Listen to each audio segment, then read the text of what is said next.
Alright, what's up guys? I'm going to skip the pleasantries because it's already in the commentary, which is already recorded and ready to go. I just wanted to make a quick, simple, step-by-step how to actually and properly do the dual strike.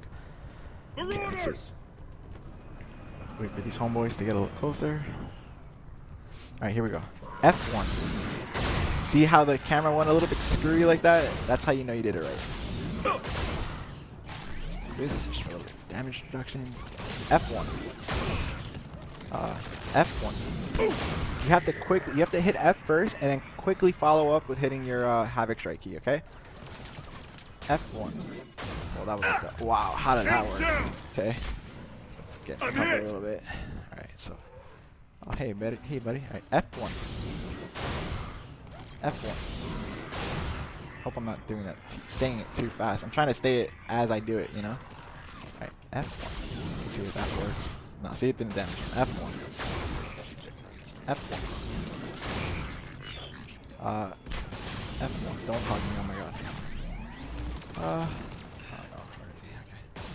F1. See, you could still use it to climb up areas, but if there's something obstructing the heavy melee, you won't hit them. So, one thing I want to show you guys. He's burning, right? F1. Oh, it killed him, but it will cause a detonation. There you go. So it's as simple as F1. Oh, you can't do it if I'm not targeting someone. F1. Where's this guy? Someone's shooting me. So you see how you hear, I don't know, you probably can't hear in the video, but you'll know you did it right when the camera gets screwy like that and you hear your jetpack twice. It goes like tss, tss, tss. Okay. Easiest stack. F1. It's cake, huh? F1. F1.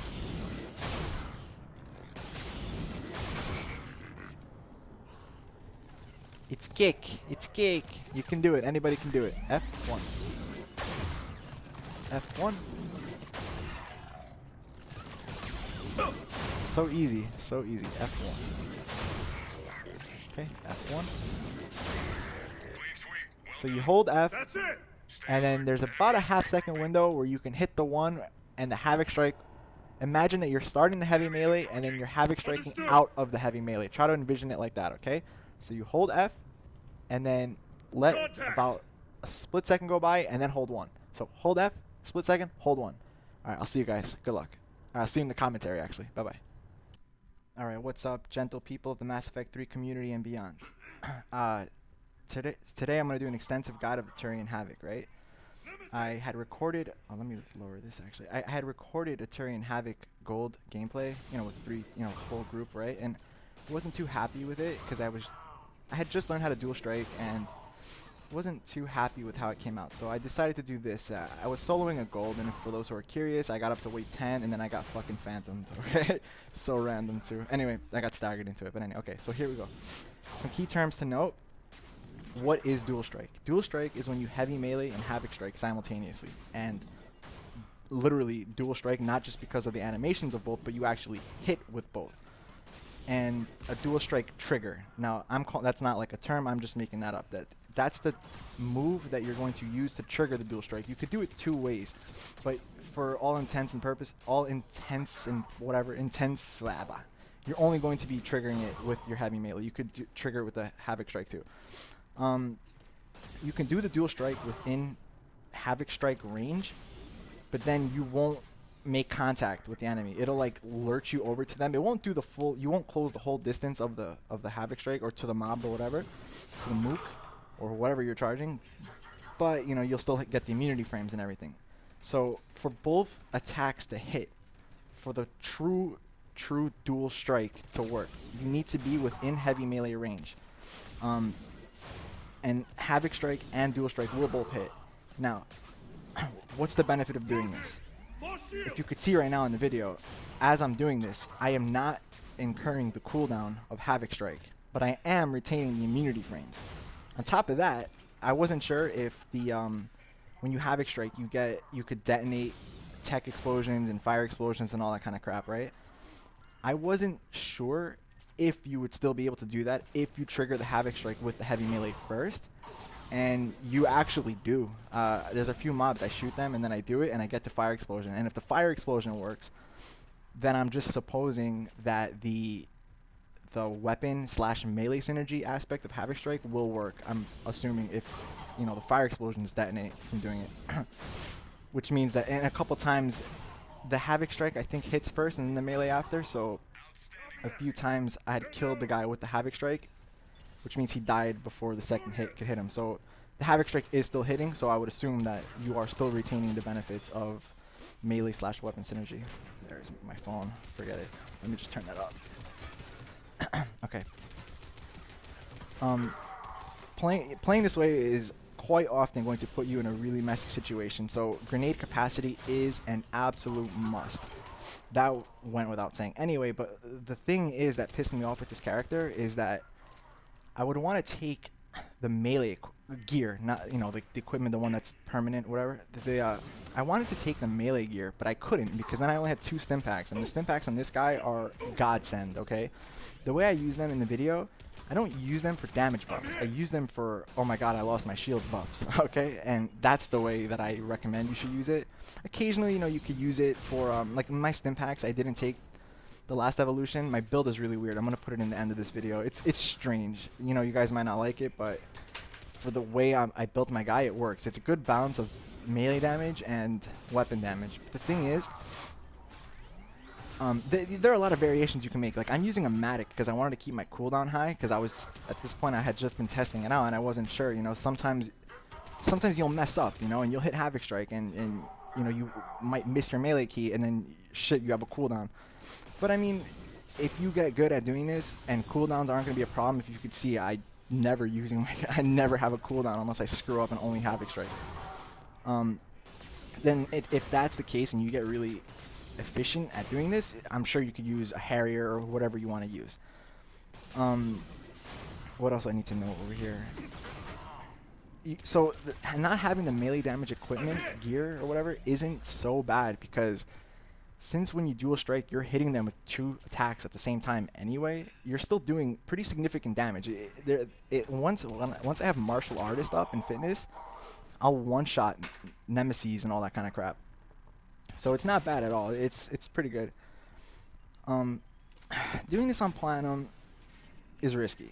Okay, there are a lot of boss mobs, and this is why I'm saying that you should take weapon synergy instead of melee synergy, because you could use that more. You know, you could Havoc Strike something and then start shooting, but the weapon synergy doesn't last that long anyway, so it's very debatable. But I mean, doing this on Platinum is risky. I mean, I'm sure you could do it. Like, you know, there have been people that have soloed Platinum with human vanguards and Nova spamming, stuff like that, so I mean, it shouldn't be a problem. But yeah, so when I had done my gold run with other people, I had forgotten about the grenade capacity. And oh man, it was miserable. Don't do that. Do not make that mistake. Just take the grenade capacity and use like a knife attachment on your weapon, you know? Like, I'm using the Omni Blade on a Matic. It's not bad. And the Matic actually with Cryoblast, and that's another thing, I have Cryoblast for debuff, which is, I also think is very important, because you're not going to have the luxury of being able to go crazy dual strike, melee, whatever, on Platinum and even sometimes on Gold. Like right here, I have the Acolyte out, and I use that to just melt Phantoms. It works. And over here, actually, you can see when I'm dual striking with the Acolyte out, I don't have the melee stunner on the Acolyte, right? And I'm still doing significant damage to these fuckers, Dragoons. Oh, a very important thing to note actually is when you do the dual strike, right? Anything that would get in the way of a heavy melee is gonna screw up the Havoc Strike. So there are a lot of times when you do the Havoc Strike that you won't do any damage to the guy. You're gonna sit there confused, scratching your head like, what the fuck just happened? That's because if the guy's behind cover and you like, sometimes like I know Batarians can punch over cover sometimes, stuff like that if you're close enough. But anything that would get in the way of the heavy melee, that would normally throw off the heavy, if you just did a heavy melee, will screw up the dual strike, and you won't do any damage to them.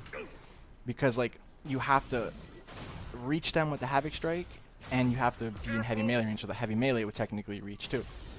So yeah, and triggering with the Havoc Strike, you can do it.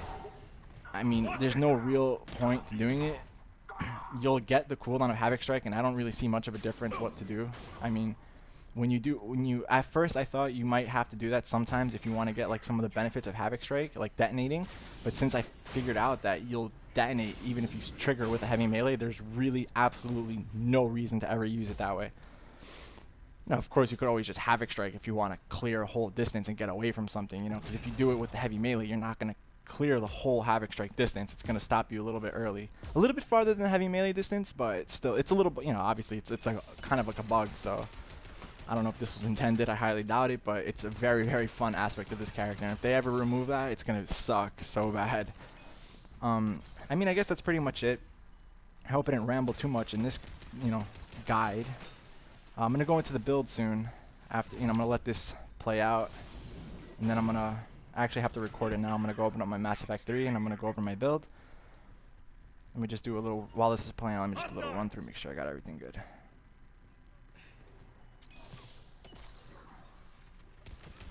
Yeah, that's pretty much it. So, you know, save your, most importantly, how to actually execute it. You want to hit your melee key, you know, heavy melee. You want to hit your heavy melee, let like maybe half a second to a second go by. You don't want to hit them at the same time because then it's going to fuck it up. You want to go like tap, tap, tap, tap, tap, tap.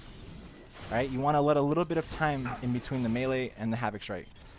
But not much, because then you're just going to end up heavy meleeing. You'll still get damage reduction from the heavy melee like every class gets, but it's not going to be immunity. So you want to go tap, tap, tap, tap.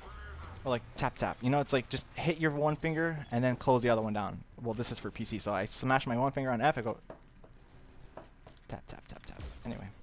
So, alright, that's it for this portion of the video. I'm just going to let the video play out now, and thanks for watching. And I hope you guys dual strike your way to the Reapers and back.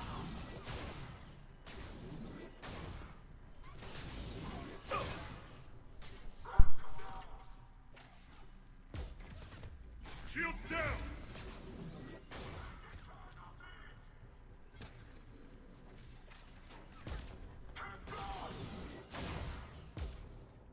Alright, here it goes with the build. As promised, it's really, really funky duty. Okay, I know. Havoc Strike. Oh, alright. Let me just cover one thing. The main things about everything is preference, except fitness. Obviously, if you're gonna be doing dual strikes and you're meleeing constantly, you know, because it registers a lot of melee damage as well as the Havoc Strike. So the melee damage is pretty mandatory, and then I would say Cryoblast, because for the periods of time where you're not going to be dual striking into a Phantom, Banshee, Atlas, or whatever, Cryoblast is extremely handy. You're doing it with this and this. You're doing an extra 25% damage to frozen targets, chilled targets, and then an extra 25% to armor. So you're doing an extra 50% to armor. This is, to me, invaluable. You need it. To me, that's just my opinion. Havoc Strike now is to an extent it's optional, right? See right here, my force is at 1080, and I like it like that because I want to be able to reliably stagger phantoms. Phantoms will get staggered with 1,000 Newton force, right? So you need that. But if you take this, you won't have that extra 50% damage. So then you're gonna have to take this probably. So just keep that in mind. But everything is pretty much preference, you know. If you over here, if you want the melee damage, if you're not gonna be playing on like platinum, you know, or even if you are and you're a boss and you just want to keep meleeing anyway, then take this. You know, these things are kind of optional. This actually, if you get really good at the Havoc Strike, where you can keep the dual strike, where you can keep doing it without incurring your cooldown, then you probably don't even need this, and you could probably take force and damage. But you know, just for reliability, I have it like this. Plus, I made this build before I even really dual struck that much, knowing I was going to be doing it, but I wasn't exactly sure, you know, everything. Weight capacity and stuff like that, force and power, extra Havoc Strike damage. Fitness we went over, melee. So yeah, so like Stimpack, Armiger Legion, and Havoc Strike, I guess you can customize them a little, or if you don't feel like taking Cryoblast, which I don't recommend, I think you should, because in case you can't run in there at the dual strike, you should be cryoing to debuff them.